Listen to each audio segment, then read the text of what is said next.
What about disasters? Whoever they engage, they will start to not trust the professional that much. Ben, I know you are also the designer that did Quan Yi Fong's house.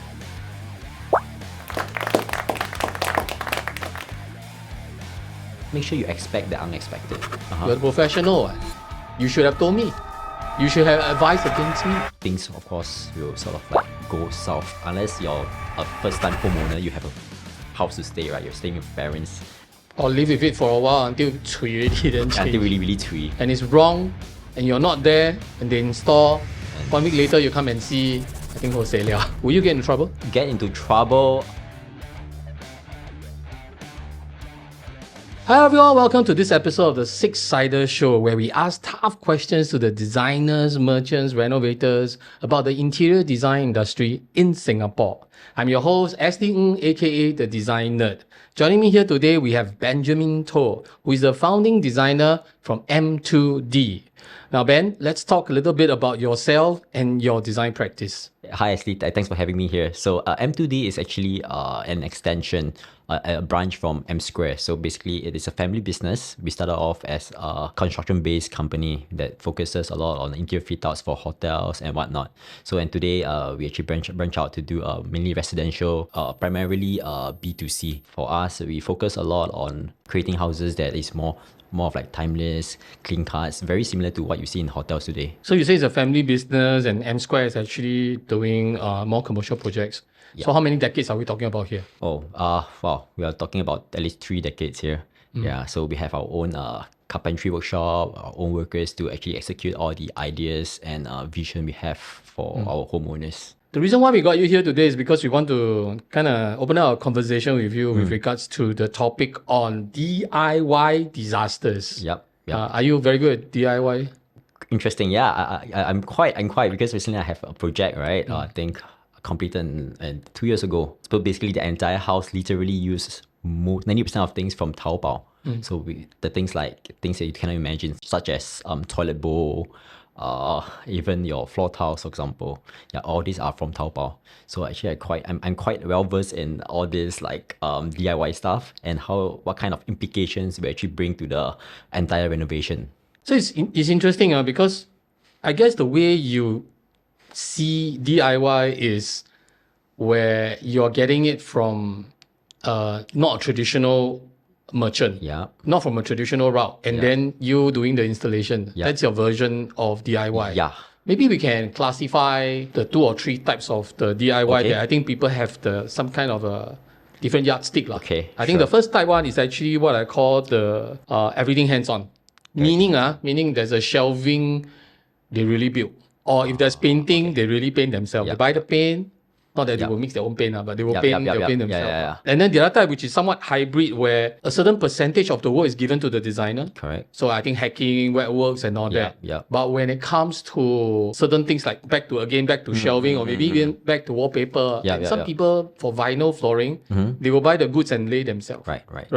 Then I think the third one is actually they go direct carpentry or they go direct contractors. I see. Which is also a bit like DIY, right? Because correct. in the sense that they bypass a designer. Their DIY is actually the interior design part. And then after that, they buy the furniture from Taobao. Yes. In these 3 scenarios, and in the years that you've been in this industry, have you had any experience with any one of these 3 types of consumers? Yeah, actually all these 3 types. So usually I will rank them like from low risk to high risk. So low risk is the ones that is very easily executed, like such as buying, let's say a shelf unit from Taobao, right? So you just need to have a hand drill and probably follow the video instructions, right?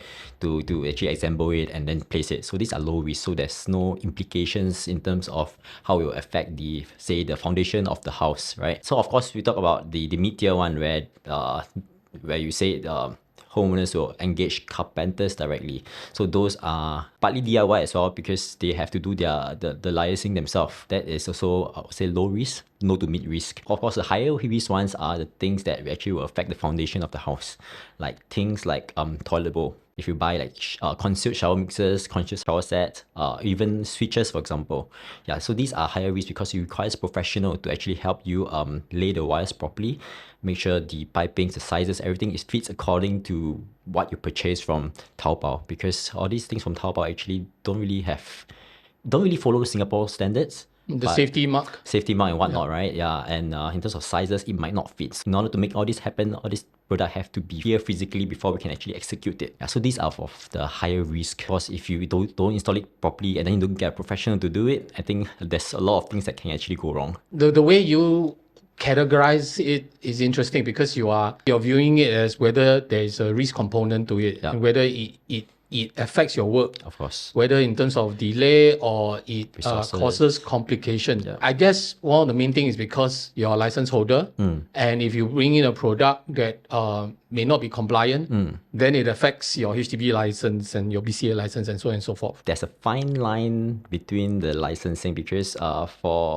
for supplier, they requires like certain licenses, such as like the PUB cert, in order to sell these kind of things. But if a vendor or like a designer, for example, like spec certain materials from overseas, right?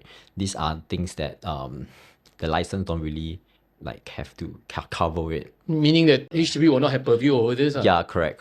So only on things that, for example, they are necessarily, for example, plumbing. Yes. Sanitary equipments. In Singapore, there's an eco-labeling system, which is the 3-tick, 4-tick one. I think you call it wells. Yeah. So that means that if you see something in Taobao, you want to bring it in Singapore, it may not work, Firstly, it may not work because of the piping. Of course. Second thing is it's not compliant. Yep. If it's not compliant, does that mean that you, the guy that's doing the renovating, and you manage to somehow fit it, will you get into trouble? Get into trouble? I wouldn't say we get into trouble, because I think prior to executing this project, right, I think there's agreement between, of course, your client and yourself, when you both decided to, okay, let's try it, let's go adventurous, let's be overzealous, let's do something different and get all this from Taobao. Of course, there's certain kind of like trust and agreement between the both party. So of course, there's things that happen along the way. Of course, these are things that the client actually have to bear. So these are the risks that might, if anything that can go wrong. But of course, as we renovate a unit itself, we don't go and alter the main pipes, right, that is connecting to your neighbors. These are things that we try to avoid and only do things that's within the unit itself. So then I think everything should be fine. If there's a problem, the damage should be contained within that unit itself, not your neighboring and stuff. I'm sure we have seen a lot of reports with regards to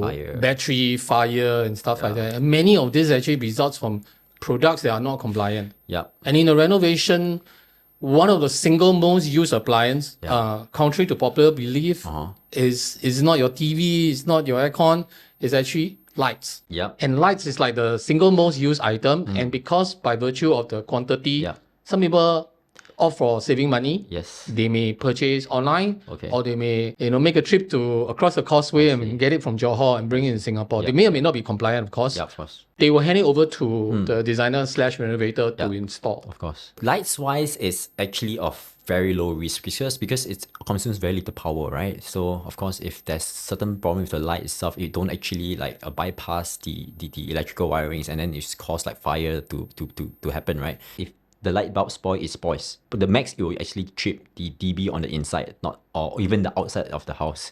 Yeah, so lights itself shouldn't be an issue. But of course, if we talk about bigger appliances, we say built-in oven. So those requires a lot more power. So this itself has higher risk as opposed to like light fittings, for example. So I think the boundary is anything that's going to be part of the renovation, you have purview. Yeah. You will still assess whether the feasibility and whether it's compliant to a certain extent, or rather low risk, as you say. Yes. Then anything else after that is really up to the homeowner and how they use the space, because you have no control over that. Correct.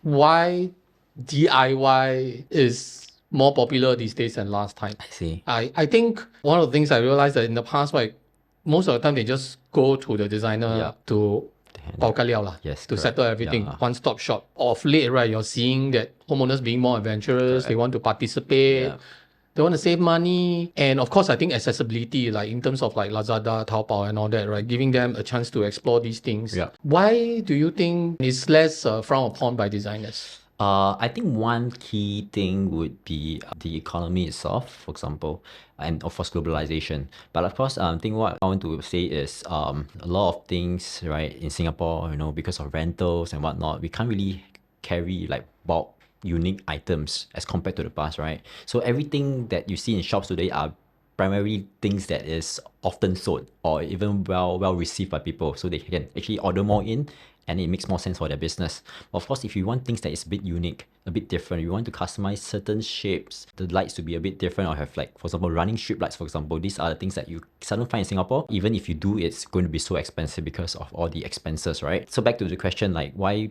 people are going more DIY, because I think number one is a cost for sure, right? Number two is uniqueness of the things they want to get, right? So things that cannot be easily accessible in Singapore, and then they see overseas, well, you have this toilet bowl that can have, special flushing system, and then if I buy in Singapore, it's going to cost me like what, 5-6K. But I buy on Taobao, for example, it's like 1K, for example. Like lights itself easily today can be $80-$90, right? For the smart lights. But I mean, Taobao probably is like $20, $30 max. Right, so these are the things that actually draw clients, be homeowners today, to go towards Taobao rather than buying in Singapore. It's interesting you put it that way. The products accessibility in Singapore. That means no merchant has brought it in, and if they do bring it in because of the scarcity in people buying it, therefore they take a very low volume. Correct. And because of that low volume, they need to kind of have an ROI for it, so they put in the higher price tag. Yeah. Buying it online actually gives them the option to explore the different type of designs and the different type of features. But more importantly is that they don't pay the middleman cost. Correct. And so they can bypass this and bring the product and give you its unique features. But the risk of that is still sufficiently high.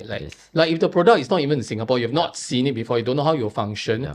You're relying on the images or the video that they put up on the website. Are there situations like that where they order, they have the perception that it's going to function a certain way, then when you open up to try to do the installation for them, you realize they got issues? Based on experience, honestly, and fortunately, I don't really have such a problem yet, because I think most of my my clients are actually quite savvy in terms of buying things from Taobao, because Taobao is actually quite advanced in the sense where they have the English version today, and also they rank the reviews differently. You have like stars, and then your crowns, and then even like, I don't know, something else. So they will always base on the reviews itself before they actually purchase. And of course, to be double safe, they try to spend a bit more on the packaging in terms of the forwarder as well. Even after they spend all these things, right, all this additional protection, it still saves them a lot of money. So that's like the main driver to all this. Yeah. What about disasters? Disasters. Earlier on, we were saying that homeowners want to maybe save a little bit of money, or they feel that they have that creative flair. Yeah. They either play the role of a DIY designer or a DIY painter / carpenter / anything, Yes, they try to. Of course, for myself, sometimes I would like them to participate as much as possible. But so I will give them certain things, like give options, like for example, lime wash, for example, right? It's much easier and there's no risk at all. So these are things that they can actually do it themselves if they really want to save cost. But in terms of homeowners want to do everything themselves, right? I think number one consideration is they need to really have time and resources to do it. Otherwise, it affects your schedule. My schedule is one, and of course their moving schedule, because in Singapore it's very tight. Unless you're a first-time homeowner, you have a house to stay, right? You're staying with parents. If not, it's almost impossible, because shifting from one place to another place usually is like, the time is like 3 months max, right? Yeah, so if you don't have this time frame to play with, I think it's better to avoid like getting a lot of things from Taobao. One of the biggest items I actually purchased from Taobao is actually a fully cladded sintered stone countertop, an island counter with like a swivel dining table. So everything is cladded in sintered stone. So of course, sintered stone is brittle, right? When it comes to Singapore, and we start the example, we notice that the sintered stone is broken. It's still cheaper as compared to Singapore, but it's only probably like 1.5 times cheaper. So because of it's broken, and then we want to get someone to replace the countertop, it might as well just do a new one, right? So these are the things that potentially might actually happen when you try to go a bit overzealous in terms of doing yourself. Yeah. So to manage this is that you will do some kind of a work schedule, allocate time frame that the homeowner must commit to Yes. in the participation of their DIY for this project. Correct. If they cannot meet that, Correct. then it's better that they pay for it and get someone else to do. Yes, correct. So in order to really like do full-fledged DIY, like really have everything shipped from Taobao, right, from China, right, they really need to have the time and resources to actually do it. Okay, let's zero in on disasters, because I think that's where we want to talk about it. Because you mentioned lime wash, right? So the ceiling is painted by your ceiling guy, right? Painted by your painter. Ceiling nice already. Your lime wash will go to the edge of the wall and to the ceiling. So he paint, DIY, and they're not professional, Nice job, but they will touch the ceiling. Then what happens? You call your ceiling guy to come and paint. You call your painter to come and paint the ceiling, touch up. So then the painter come in and touch up, and because they do roller, right? Some splotches go back onto the lime wash. I see. Then now the lime wash is done by your homeowner. Your homeowner has got to come and clear that defect. Yep.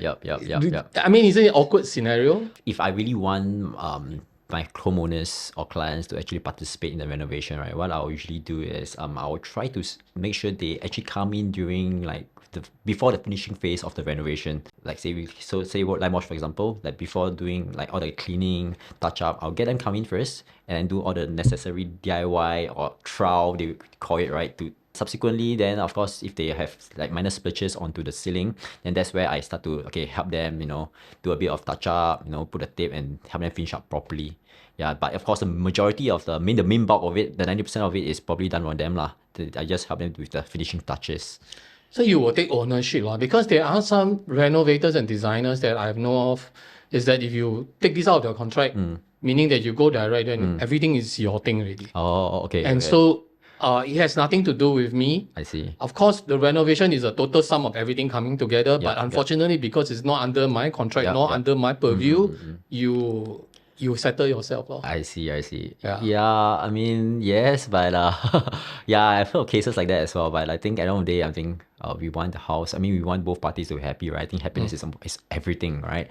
So we want the house to be presentable, and of course, if the house is presentable, they will be able to showcase to their family and friends, right? And then from there, we will probably have better working relationship and probably have more businesses. I think that's how I see it lah.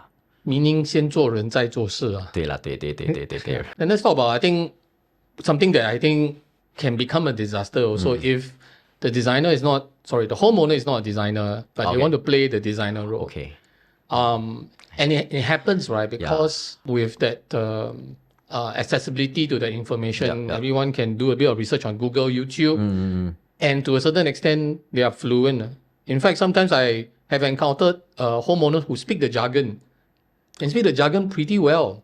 But then at the end of the day, because of personally, I feel that because of the number of experiences that they have in the different type of layouts, right, they may lack the foresight what may potentially happen. Yes. And so they are very zealous about their participation, but then it may cause problems and delays. Don't really have such situation, but I've heard of cases where, of course, to me, what I feel is sometimes they, okay, I'll just put it bluntly, sometimes they think they know too much, right? Just by doing some Googling, some reading, or even some YouTube. Or even today, you see a lot of home renovation contents, Everyone is trying to become a home reno influencer, like sharing their experiences on their Instagram and social media. They'll think that they know a bit too much. Whoever they engage, they'll start to not trust the professional that much. And then, and things, of course, will sort of like go south because they just think that this is the correct way to do it.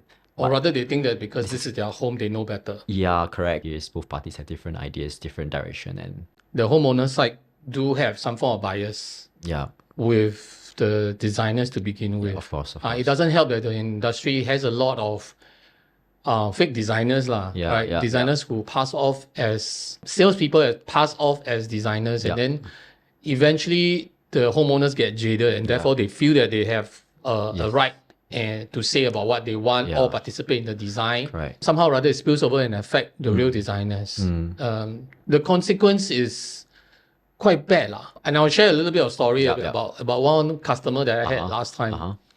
He has this fascination with this shade of wood, which in the 80s and early 90s was very popular, which is cherry wood. Yeah. So it's very red. Yeah. And he likes to see cherry wood everywhere. Okay. And for one period of time, right, cherry wood is very popular for office furniture. You will see them on a tabletop, you'll see them on like cabinets, low cabinet, tall cabinets, and he's brought it to his home, and he wants me to use cherry wood everywhere. Yeah.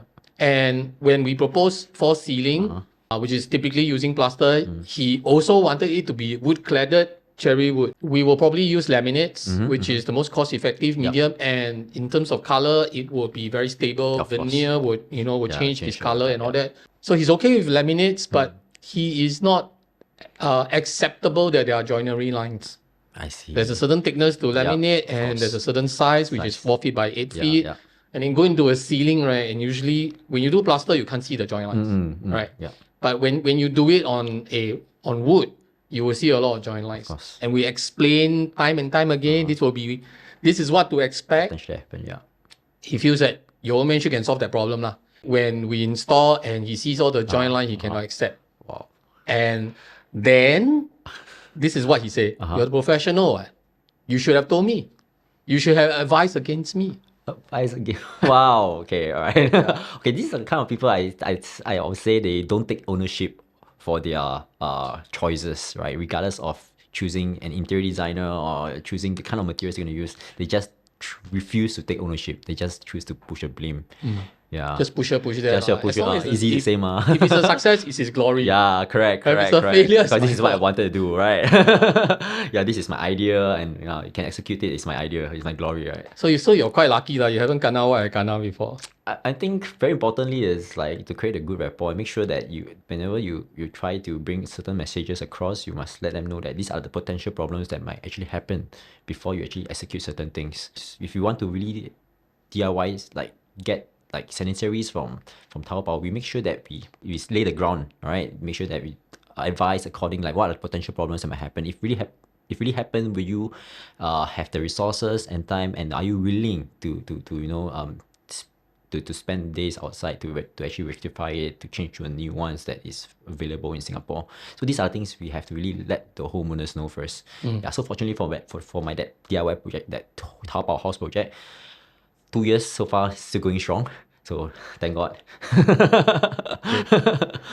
But if you're going to draw up a list and educate our listeners and our audience, right? Yeah. What would be your top 5 things that they should do to avoid before they even consider and bring it up to an ID? Oh, okay. Number one thing I would want them to really consider is the resources. So resources in terms of time and money, right? Of course, time is being the most important factor. For example, do they have the time to really execute such things during the renovation period, or even do they have the time and capacity to actually rectify it during their stay? So have contingency plan for the resource. Make sure they can absorb the risk. I think same as if you invest on something, you want to make sure that are you able to tank the risk involved. If it works, it pays off, right? Because you actually pay so little for such a wonderful thing. So I think number 2, I would say, is communication, right? So you have to let your designers know and make sure that they are receptive to what you want to do, because you must understand at the designer's point of view, it's always about the time, right, and resources available. So because they cannot just because of one DIY one product, and they have to spend so much resources to make it happen. So if you have plans like that, let your designers know, see whether they are receptive to what you're going to do. And I think that's a very important point. Maybe some homeowners make the mistake that they feel that it's awkward to tell a designer because they're not giving the designer the job. Right, so they decide to not say it up front, right? Yes. And then so they don't harm the relationship. But I think it may harm the project even more if you were to keep quiet. Keep the information yourself. Yeah. Okay, and the third point is, if timeline resources is issue, explore fixtures and fittings rather than those requires professional to do it. So what I mean by fixtures and fittings are things like your dining table and things like your chair, your office table and whatnot. So these are things that you can actually do yourself. So if anything goes wrong, you can actually dismantle it yourself and get someone to actually throw it away. You're specifically saying loose fixtures. Yeah, correct. Nothing built in. Nothing that needs to be customized to a certain size and then fit. Yeah. And then if it doesn't measure up, then you got a problem already. But Taobao is quite advanced today. You can actually order certain measured to made furnitures from Taobao, and you have certain size and dimensions. You just let them know, and then they can actually do it according to what you want. The fourth point would be the expectation.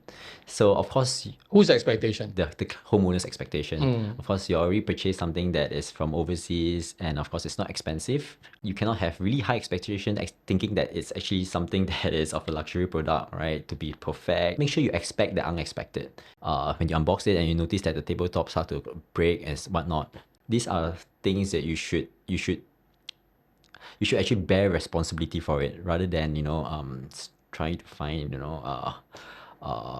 someone to blame, or say like probably the forwarder didn't protect it properly, even though you have already upgraded the courier services and protection for this particular product. But even so, think about it in the bright side, right? It's already 5 times cheaper than Singapore, so buying one more wouldn't cause much harm.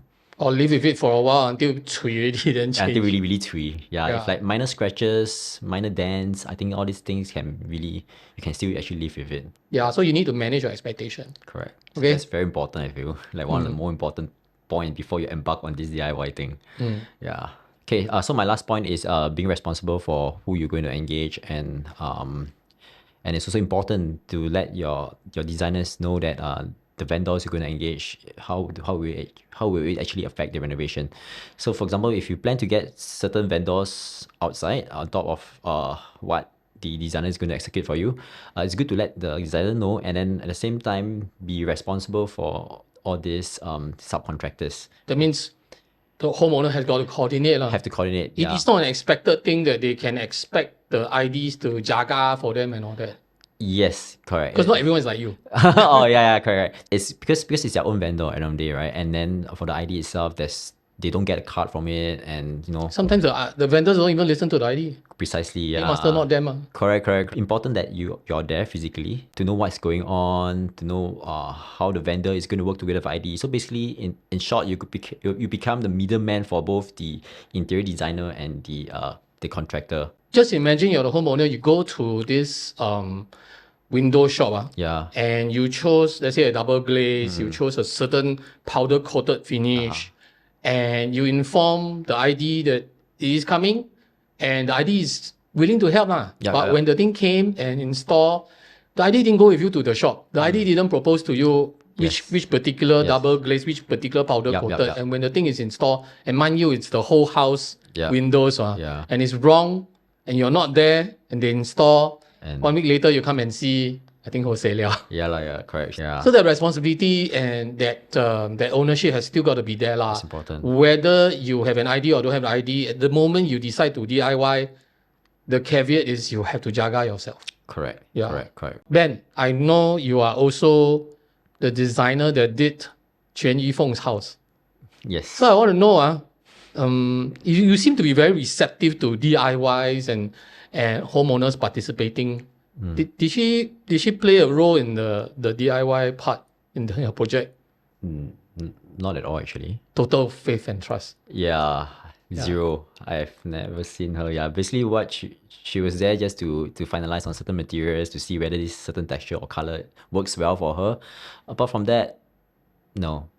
I renovated the entire house until the part where she moved in. Yeah, I'm still there. Yeah, I think increasingly there's more and more clients doing it, but they are more towards the fittings related something that the loose furnitures. In terms of like having like full-fledged DIY, really like from start all the way to end, like your toilet bowl, everything all from Taobao, that's very rare. Yeah, very, very rare, unless you're someone who wants to explore, who wants to go over the boundary, go over like what is available here, and really want to, don't believe that certain things that this has to be like that. Then I think it's something that you can explore, especially if you have resources and time to do it. I don't know about you, but when I see homeowner DIY and they don't seek our advice for furnishing or soft furnishings, and they somehow bring in the wrong furniture, or the color coordination is off, and or they start to accessorize wrongly right? Yeah. Would you be? I don't know about you, but I would be brutally honest. But would you given your relationship and your this reception for DIY, right, do you like have a hard stand on this? Like, no, cannot, not like that. Wow. I mean, depends on how much pride they take for them for their house, right? Because I mean, I have some owners who really take so much pride for their own home. So whatever they purchase, they really will ask the designer first before they actually go ahead to purchase. It's nothing about price point. It's about the looks of the house. So of course, if I have owners like, price point is important, and of course on time, insufficient time, then probably just get somewhere off the shelf, right? Then when I see something like that in the house, then of course after everything is done, then you see the furnitures and everything is just don't match. I'll be very disheartened lah, because I can't really take photos anymore, kind of thing, And you're quite active on social media. So I'm sure the homeowners who find you also hope that one day their projects get featured in your social media. But then somehow or other you don't want to shoot because you think they went off in terms of their accessorizing. Wow, How you break their heart? Wow, this one shit. Cannot Has say it that. happened? Yeah, it does happen. It does happen. Yeah, because Okay. I have homeowners who You know who you yourself know cannot say. if Ben didn't consult you to do arrange a date to shoot, you know. Right? Yeah, have. Yeah. Yeah. Homeowners they do lah, but it's awkward lah. It's Yeah. awkward. It's awkward situation. And today's context, right, is that we will provide a lot of visuals already. Yeah. We'll provide like the 3D renders, the the mood boards, the color swatches and all that. And to a certain extent, the participation of the designers is to give you all this, and so that you can ding dong and explore. If you want to buy loose furnitures and all that can complement, you can make use of these tools from whatever the designer prepared, like the 3D renders or the mood boards. And if all else fails, really consult the designer and ask, do you think this will work or not? And then you can have a very curated look lah. But sometimes I think can't help lah. That's really because of budget, or sometimes you never know. It could be a family heirloom. The mother or the grandmother say this table must go. Correct. Must go. Must put there. Yes. So then bo pian lor. It happens. This kind of things happens lah. Yeah. But I got advice to you lah. Don't break your homeowner's heart. If you really think that furniture don't work, you bring your furniture, you dress it up, then you shoot off. Yeah lah, I know lah. It's all about the look. Yeah, it's all about look. Yeah, but Yeah. at the end of the day, it really depends on really how much pride you take for your house lah. Yeah. Now that we understand in context that a lot of the feeds that you put on your social media, whether be it your TikTok or your Instagram, right, this is actually a synergy between your homeowners and yourself. And since the DIY component is a very real thing that happens in a lot of your projects, I must give not just you credit, but also the homeowners that has worked with you for this project. Do you actively encourage them to participate this way, or it just happen because the way that the accessibility for all this online purchase and DIY? I think partly as a designer, right, sometimes you always want to break certain boundaries. You just don't want to do the same thing over and over again. You just want to keep learning, improving, and I mean, truth to be told, like, in Singapore context, the amount of resources, the amount of certain products is just not there. It's just not there. You just have to indent elsewhere. If not, it will be the same throughout for every other houses. So personally, for me as a designer, I always want to try to explore different things. So that's why I'll try to look for different kind of technology, even features that can be found in China. But I mean, truth is, right, everything you see today is all mainly made in China already, right? Even you have designer furnitures designed by certain people. I mean, it's also made from China. You can really find the same thing, or even replica, or even the original ones from China as well. Besides the potential damage and all that, I think this is something that both you and I know painfully, is that most of this furniture usually comes with a certain amount of toxicants, which is the formaldehyde. Because they are, encased in their packaging, and they travel by sea in the heat, the VOCs and the formaldehyde actually builds up. And when they are introduced to the property, there's a fair amount of formaldehyde. Because I know you're a green designer. Formaldehyde. I think formaldehyde has been here for, if you ask me honestly, formaldehyde has been here for decades, right? Ever since our parents' generation. It just boils down to how you're going to manage it, how you're going to clear it around the day. It's not so much about, you should be concerned that, yes, of course, everything we do today, even the food we eat, there's a potential chance of causing certain diseases or cancer, right? But formaldehyde is the same thing. It's just how we're going to manage it, how we're going to clear it after the renovation. That is what that matters the most. You shouldn't be too concerned that it will actually kill you instantly, right? So this is meaning that the introduction of these things are somewhat not avoidable. Yep. And the proactive approach to this is to see how to manage or lessen the impact. Yes, correct. I mean, in the past, we always have this traditional way of clearing formaldehydes, like I think you've heard of it, having charcoal in the cabinets. Pandan leaves, for example, these are the things that can absorb formaldehyde, right? So these are the traditional way. Of course, today, because of that particular news, every company using this particular incident to market, and then come up with this formaldehyde solution to actually clear the formaldehyde within a day, kind of thing. But does it work? It does work. It does work. The technology they have today, they can clear formaldehyde instantly, as compared to what we have in the past, where we have to live for a couple of days, right? Personally, I just feel that it's important to really focus on how to actually clear the formaldehyde, rather than overthinking that it will actually kill you. The best thing is to see whether you can use natural approaches to Yep. lower the impact. Yep. In my personal opinion, you could allow your property to purge. Right, that definitely helps, meaning that you allow sufficient time for the renovation dust to settle, formaldehyde to settle, and open up the property so that the building can breathe or the property can breathe. All these helps. And to have a knowledgeable designer like Ben, who can plan that time frame inside the renovation schedule such that we can take that into consideration. And if you're really going to buy furniture from Taobao, and there's a likelihood that there's going to be traces of formaldehyde, plan that ahead. Yes. Put that into your time frame. Correct. Yeah, and manage your expectation. Yes. Okay, great. We have a tradition here at the SIXiDER Show. Basically, the tradition that we have is that every guest who comes here would leave a question for the next guest. Oh, right. Wow. And that's just a way for the audience to understand you a little bit better. I see. Bring it on. Okay. So this designer actually asked Todd. Okay. And it happened to him before. And that's why he's just asking, if you're at a job site and you're doing your site survey, and somehow or other you end up at the balcony of the job site, but the door slammed shut and you got locked out of the balcony. Okay. Wow. And now at the same time, you have a stomachache. Yeah. And you really need to go toilet. Yeah. This kind of things. Okay. And then Yeah. you might as well say I have no phone, I have nothing. You do have a phone. I have a phone, okay. But even if you call someone and you're alone. Even if you call someone, it's still going to take time. Yeah, okay. Right. So what are you going to do? I mean, for me, naturally, is if you have phone with you, I will just use my phone. And of course, if I don't have phone and let's say everything can go wrong, right? My phone, no battery and all those kind of things, right? Probably I will just try to be as calm as possible, meditate, stay focused, rather than thinking that it's coming out kind of thing. Yeah. Then if really no choice and I really have to do something about it, I probably have to shout out to the balcony and seek for help. That's the last resort I would do it. But of course, okay, you're quite fit. Take off your shirt, throw it out the window. No! 救命啊! I think that definitely will get people's attention. Yeah. Perhaps, I guess. Well, we never know.